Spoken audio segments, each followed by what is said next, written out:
একটি গল্প নিয়ে হাজির হলাম। আমাদের সাথে আছেন আবির আর আমি আছি আর যে হাদিস। আমাদের সাথে আছেন জিল্লু ভাই।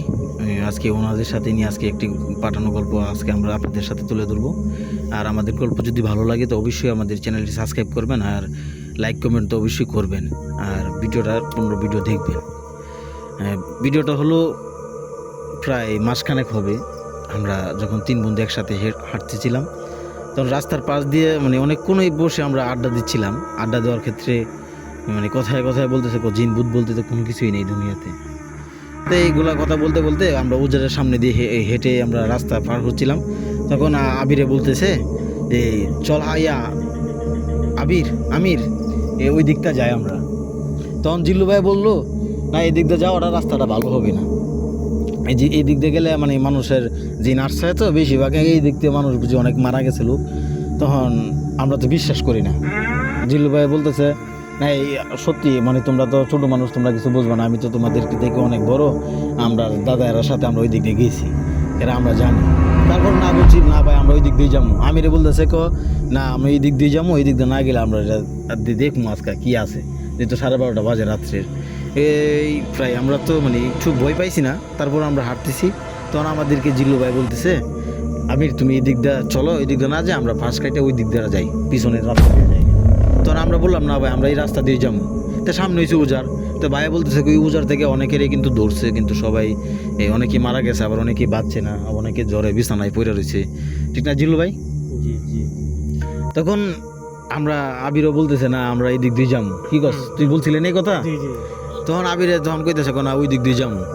তা যাওয়ার ক্ষেত্রে যাইতেছি সামনে, তখন জিল্লু ভাই বলতেছে ঠিক আছে তোমরা আমার পিছিয়ে পিছিয়ে আসো।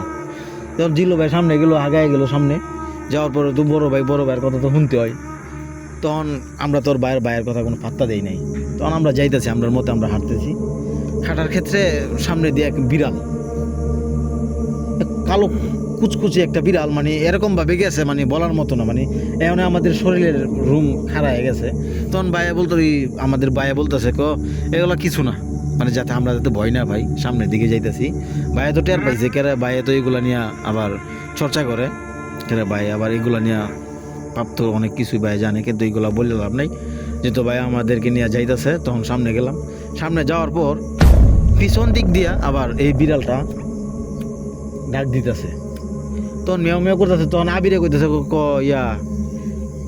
আমির ভাই ওই দিক দিয়ে তো বিড়াল তো আপনি ডাকতেছে। কই ডাকতেছে, বিড়াল তো কোনো দিয়ে আমি কানে আইতেছে না। তখন তো ওই হচ্ছে পিছে, হয়তো একটু ছোটো। তখন ওই কইতেছে না ভাই ওই পিছন দিক দিকে ডাকাইতেছে।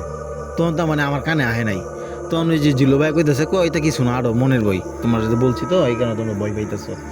এই কথা কই আমরা সামনের দিকে আগাইলাম। যাইতেছি, যাওয়ার পরে 3-4টা বিড়াল পিছন দিক দিয়ে মেও মেও একবারে শুরু হয়ে গেছে। তখন তো আমার কেন হয়ে পড়ছে, তখন তো আর আমাদের ভিতরে পানি নেই, আমার প্রচণ্ড খারাপ লাগতেছে। জিল্লু ভাই কইছে ভয় পাইও না, চলো আমরা সামনের দিকে আগাই, যে সামনে বাড়িটারে আছে কিনা। তখন মানে উজার থেকে তো এই উজারে মানে অনেকেই বুঝি ভয় পাই, রাত্রেবেলা উপর দিয়ে আগুন ধর দেয়, আবার মানুষের বেশ দূরে চোখ বড় বড় করে থাকে। তখন তো মানে এমন ভয় করে মানে বলার মতো না বুঝি ভাই, যে কথা বললো। তখন আরও আপনার ভিতরে ভয় লাগতেছে, ভাই হারতে সারি কথা বলছে, সত্যি কথা না বলে এটা চলবো না। তখন সামনে যাইতেছি, যাওয়ার পর পিছন দিক দিয়া মানে জারটা মনে করে উজারের থেকে 2টা সামনে আগামো, তখন পিছনের জার প্রচণ্ড পরিমাণ মানে একটা তুফানের মতো আইসা মানে জারগুলো নিচের মাটি উপরে উঠে যাচ্ছে, উপরের মাটি তলে নিতেছে, মানে এরকম ভাবে মানে জারের উপর আগামোগুলো জার বাইরে ভাঙ্গা লাইতেছে, মানে এমন লাগতেছে। তখন তো মানে আমার মানে ভয় কাজ করে না, মানে আমি তো একটু যে আমার আব্বুর সাথে রাত্রেবেলা যখন বাইরে তখন দেখতাম আর কি, এই শিমুল গাছ থেকে সাদা নামতো। আমি আব্বু উইগুলা কিছু না। তখন একদিন জিল্লু ভাইয়ের সামনে যাইতেছি, জিল্লু ভাই কইছে ভয় পাও না, সমস্যা নাই, এটা যেহেতু আমরা 3জন মানে কিছু ক্ষতি করতে তো না, কিন্তু অবশ্যই আমাদেরকে ভয় দেখাইতেছে, যদি ভয়ে যদি আমরা হয়ে যাই তাহলে কিন্তু আমরা কিন্তু কাবু করে লাগবো, তখন ভয় পাও না, সামনে আগাও। তখন জিল্লু ভাই সূরা পড়তেছে, উনি একটু হুজুর টাইপের। জিল্লু ভাই আমাদের সাথে আছেন। জিল্লু ভাই আপনি যদি দর্শকের উদ্দেশ্যে কিছু বলতে চান তো বলেন।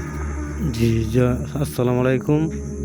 জি আসলে এই বিষয়টা হলো ভূতের যে একটা সমস্যা, ওইটা আমাদের ভাইয়েরা একটু ভয় পাইছে, তাই নিয়ে একটু নার্ভাস অবস্থায় ছিলাম, তাই মনে করেন সূরা বা মন্ত্র শিক্ষা ছিল, তা দিয়ে এই আমরা গৌরলদির পানি দিয়ে গোসল করছি। গোসল করার পর আমাদের শরীর থেকে অনেক স্যাবরা অনেক কিছুই বের হয়েছে, কিন্তু পরবর্তীতে আমাদের কিছু হয় নাই।